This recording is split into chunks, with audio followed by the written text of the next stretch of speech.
Hola, ¿qué tal? Buen día. Algunos de ustedes se han acercado o han enviado correo para preguntar dudas sobre la suma de vectores y vamos a ilustrar un ejemplo. Esperamos que sea de su utilidad. En examen nos dan información como la siguiente. Nos indican que se tiene un vector, el cual llamaremos de manera arbitraria A, que tiene un módulo de 125 newtons, vamos a escribir. Y nos dicen que el ángulo que está formando en relación al eje negativo de las X hasta el vector medido en el movimiento de las manecillas del reloj es de 296.93 grados. ¿Sí? Entonces no necesariamente el ángulo que nos proporcionan será de nuestra utilidad. Entonces, este sería el eje Y y este sería el eje X. Entonces, con base en eso, nosotros vamos a determinar cuánto vale un ángulo que sea de nuestro interés, y nosotros vamos a descomponer al vector en su componente horizontal. Vamos a pintarlo aquí de color verde, ¿sí? Y su componente vertical, es decir, su componente en X y su componente en Y. ¿Sale?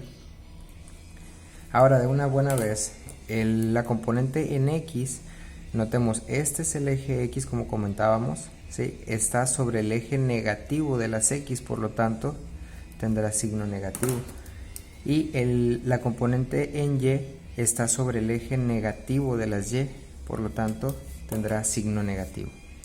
Ok, ahora vamos a determinar un ángulo que sea útil, ¿sí? El ángulo que nos dan es este que está aquí. Si nosotros sabemos que desde este punto hasta este punto tenemos 360 grados, entonces si a 360 grados nosotros le quitamos este segmento, es decir, nosotros le quitamos 296.93 grados, pues nos quedará esta sección, ¿sale? ¿Sí? Entonces esa sección o ese ángulo que llamaremos θ, ¿cuánto mide? Ok, 360 menos 296.93, y esto es igual a 63.07 grados. Ok, ya tenemos un ángulo que es de nuestro interés. Nosotros tenemos al vector A, ¿sí?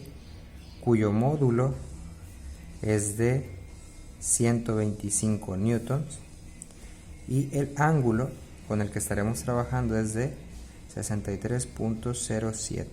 Como se ha comentado, no es que este ángulo sea la única opción, podemos tener más opciones. Sin embargo, estamos eligiendo y decidiendo trabajar con este ángulo. Entonces, con base en ese ángulo, nosotros podemos definir a las funciones trigonométricas. Entonces, veamos. Si este es el ángulo, este es el cateto opuesto, ¿sí? Este sería el cateto opuesto, y pegadito al ángulo está este cateto, y este sería el cateto adyacente, ¿sí?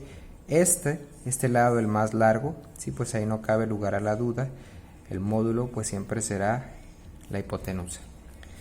Entonces, las funciones trigonométricas nos dicen que el seno del ángulo es el opuesto entre la hipotenusa. ¿Quién es el opuesto? Pues en este caso f de y, ¿sí? Bueno, menos f de y, vamos a escribir de una buena vez, menos f de y entre la hipotenusa. ¿Quién es la hipotenusa? El módulo del vector, ¿sí?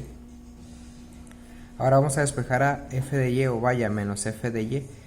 Quiere decir que esto está dividiendo, pasa multiplicando, y tendríamos que menos f de y es igual a el módulo del vector por el seno del ángulo.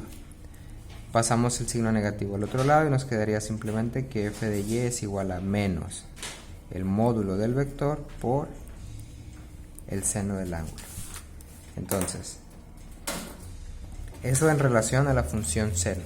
Vamos a trabajar ahora con la función coseno del ángulo. Por definición es el adyacente entre la hipotenusa. ¿Quién es el cateto adyacente? Menos f de x entre la hipotenusa. ¿Quién es la hipotenusa? El módulo del vector. Quiere decir que f de x, vamos a brincarnos los pasos un poquito, es igual a menos a por el coseno del ángulo. Bien, entonces f de x, ¿sí? F de x será igual a menos el módulo del vector por el coseno del ángulo. ¿Cuánto vale el módulo del vector? Esto es igual a menos 125 newtons por el coseno del ángulo, 63.07. Calculamos 125 coseno de 63.07 y esto es f de x es igual a 121.4721. Recuerden guardar sus datos en memoria para evitar errores de redondeo. Y f de y, ya no se ve f de y, ok, vamos a moverlo por acá. F de y sería igual a el negativo que multiplica a módulo del vector por el seno del ángulo. Quiere decir que eso es igual a menos 125 newtons por el seno de 63.07. Quiere decir que f de y es igual a